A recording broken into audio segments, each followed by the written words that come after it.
안녕하세요. 김성겸 목사입니다. 산돌 성경 읽기에 오신 여러분 환영합니다. 오늘은 열왕기상 18장에서 20장까지의 내용 살펴보도록 하겠습니다. 열왕기상 18장에는 엘리야와 바알 선지자의 그 유명한 갈멜산 대결 이야기가 나옵니다. 기근 3년 끝에 하나님의 명을 받은 엘리야가 바알 선지자 450명 그리고 아세라 선지자 400명과 함께 갈멜산에서 대결을 하는데요. 각각 제단을 쌓고 여호와와 바알 중에 누가 하늘에서 불을 내리는 진정한 신인지 대결을 했습니다. 당연히 엘리야를 통해서 여호와 하나님이 이스라엘의 유일하신 살아계신 하나님이심을 보여주셨습니다. 그와 함께 3년 기근도 끝나고 큰 비가 이스라엘에 내립니다.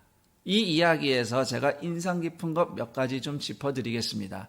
우선 하나는 30절 보면 갈멜산에서 무너진 여호와의 제단을 수축했다고 되어 있어요. 그러니까 갈멜산에는 원래 하나님께 예배드리던 제단이 있었다는 뜻입니다. 그리고 엘리야는 백성과 함께 제단을 보수할 때 이스라엘 12지파의 의미를 담아서 돌 12개로 제단을 재건합니다. 출애굽기 20장 25, 26절 말씀대로 사람이 손으로 다듬지 않은 돌 그대로 모아서 제단을 만든 거예요. 자, 그런데 그 자리는 12지파 중에 10지파만 모여있는 북이스라엘이에요. 그런데 엘리야는 유다와 베냐민까지 포함해서 12개의 돌로 제단을 쌓았습니다. 이것은 엘리야가 백성들에게 지금은 둘로 나뉘어져 있지만 결국 하나님을 향해 함께 예배할 형제임을 일깨워주고 있다고도 하겠습니다. 이스라엘이 둘로 나뉜 것도 우상 숭배 때문이었어요. 그러니 하나님을 향한 믿음이 회복되면 이스라엘과 유다가 결국 화목하게 될 것임을 이 돌 제단을 통해서 알 수 있었던 것입니다. 그리고 두 번째로 40절에 바알과 아세라 선지자들이 가차없이 처형된 것은 지은 죄대로 심판을 받은 거예요. 이세벨이 하나님의 선지자들을 찾아 죽이는 동안 바알과 아세라 종교 그리고 그 선지자들은 왕비의 후원에 힘입어 권력층이 되어 있었습니다. 바알 선지자들이 하나님의 선지자들을 찾아 죽이는데 앞장섰을 것이라는 것은 우리가 충분히 상상해 볼 수 있습니다. 그리고 세 번째로 엘리야는 하나님이 말씀하셔서 움직였지만 그때마다 하나님의 응답을 초조하게 기다리는 모습이 인상적이에요. 예를 들어서 하나님이 비를 내리시겠다고 했으니까 비가 올 거 아니에요. 그런데도 엘리야는 간절히 기도하듯이 산꼭대기에 웅크리고 엎드려서 비가 정말 올 징조가 보이는지 7번이나 사환에게 물어보면서 기다렸습니다. 말씀이 확실하고 하나님이 일하시리라 확신은 하지만 막상 마음 한편에는 정말 그렇게 될까? 안 되면 어떡하나? 걱정과 염려가 있었던 것이죠. 엘리야의 순종은 그런 불안과 염려, 의심을 끌어안은 채 그래도 하나님 말씀대로 행하는 순종이었다 하겠습니다. 그런 연약함을 가지고도 한 걸음씩 순종하는 사람과 함께 하나님이 일하신 대표적인 사례가 엘리야라고 하겠습니다. 그 다음 엘리야가 아합 왕의 병거보다 더 빨리 달리는 장면, 성경의 기록대로 하면 하나님의 능력에 힘입어서 초인적으로 병거보다 앞서 달렸다고 받아들이고요. 또 하나는 그때 큰 비가 내려서 길이 다 진창이 되었을 겁니다. 그래서 아합의 병거가 빨리 달리지 못한 상황도 우리가 또한 염두할 수 있습니다.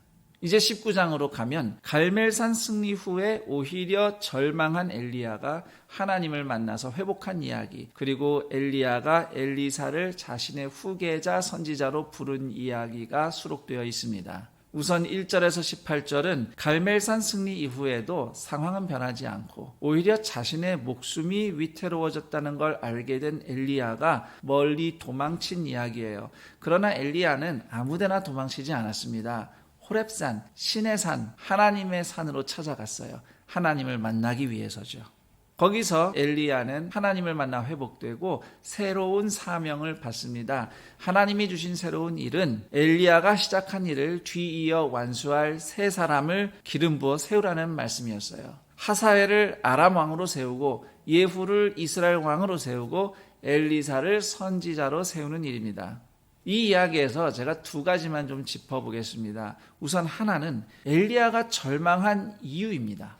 성경에는 그저 자신의 목숨이 위태로워서 두려워서 도망갔다고만 적혀 있어요. 그래도 바로 앞에 아합 왕도 죽음도 두려워하지 않는 모습으로 바알 종교와 대결을 펼쳤던 엘리야가 이렇게 갑자기 절망하는 모습을 이해하기는 쉽지 않습니다. 어떤 사람들은 갈멜산 승리 이후 이스라엘이 이렇게 변화될 것이라는 엘리야의 어떤 자신만의 기대, 그림이 너무 확고해서 기대와 다른 현실을 맞닥뜨리니까 침체한 것이다, 절망한 것이다, 이렇게 해석하기도 합니다. 충분히 타당한 해석이라고 생각해요. 어쨌든 분명한 사실은 인간은 언제든지 꼭 타당한 이유가 없더라도 침체에 빠질 수 있는 존재입니다. 그런 침체에 빠진 채 호렙산으로 가다가 지쳐 주저앉아서 차라리 죽여달라고 하는 엘리야를 믿음이 없다 꾸짖지 않으시고 천사를 보내서 우선 먹여주시고 재워주신 하나님의 사랑이 따뜻하게 느껴집니다. 그리고 12절의 세미한 음성에 대해서 생각해 보죠. 호렙산에 나타난 바람, 지진, 불 이런 것들은 하나님께서 전통적으로 자신의 영광스러운 임재를 보여주시는 방법입니다. 그러나 엘리야는 호렙산에서 그런 현상보다도 세미한 음성, 히브리어 원문대로 하면 조용한 목소리에서 하나님의 임재를 경험했습니다. 그리고 그 목소리는 먼저 엘리야야 이름을 불러주셨고 네가 왜 여기에 이러고 있느냐 그의 형편을 물어봐 주셨어요. 하나님이 몰라서 물으신 게 아니죠. 다 아십니다. 그래도 물어봐 주신 겁니다. 그때마다 엘리야는 자신의 형편을 자기가 이해하는 만큼 말했어요. 나 혼자 남았습니다. 이제 그들이 내 생명을 빼앗으려 합니다. 이 대답을 엘리야가 2번 반복합니다. 이게 자기가 이해하고 있는 현실이에요. 그러자 하나님께서는 엘리야가 두려워하는 이 2가지에 대해 정확하게 답을 주셔요. 우선 하나는 엘리야의 목숨을 노리는 세력을 오히려 처단할 사람들이 이미 준비되어 있다고 알려주셔요. 그 3사람이 하사엘과 예후와 엘리사입니다. 그리고 2번째로 나 혼자 남았습니다 라는 엘리야의 말에 너 말고도 7,000명이 바알에게 무릎 꿇지 않고 신실하게 살아가고 있다. 그 남은 자들에 대해서 알려주십니다. 하나님께서는 엘리야가 두려워하고 절망하는 부분을 정확하게 짚어서 도와주셨다고 하겠습니다. 이처럼 하나님의 세미한 음성은 단지 작은 목소리 이상으로 부드럽고 온유하며 세심하신 하나님의 사랑을 보여줍니다. 19절에서 21절은 엘리야가 기름 부을 3사람 중에 엘리사를 먼저 만나 후계자로 부른 이야기인데요.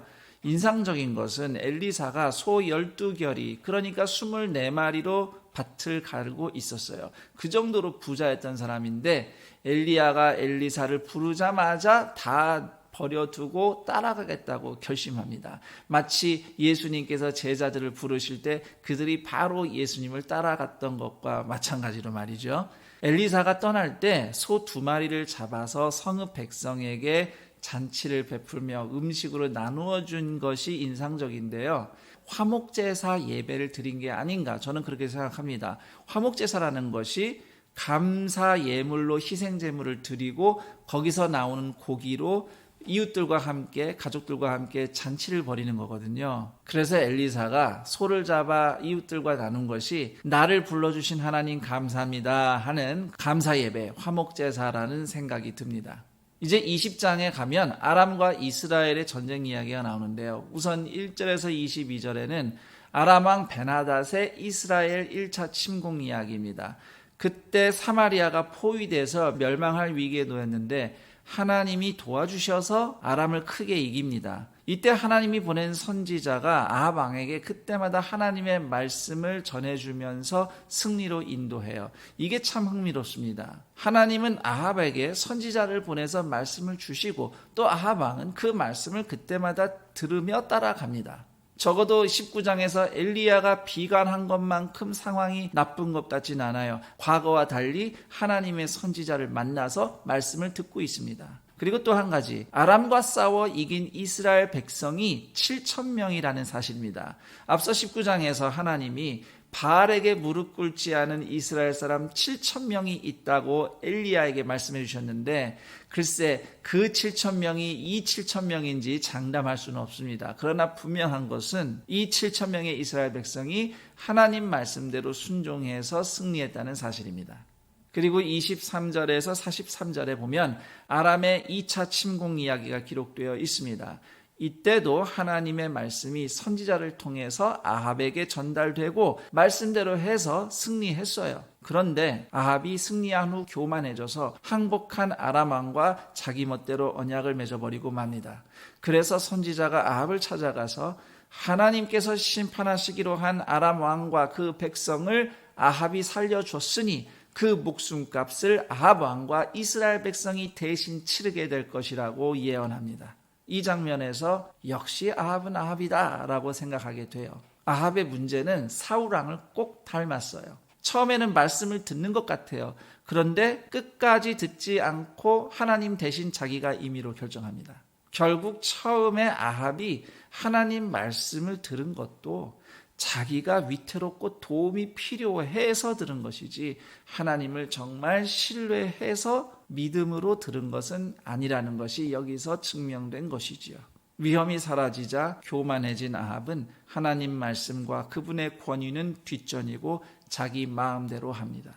여기까지 열왕기상 18장에서 20장 내용 살펴봤습니다. 그럼 전 여기서 인사드리고 내일 그 다음 내용과 함께 여러분 다시 찾아뵙겠습니다. 감사합니다.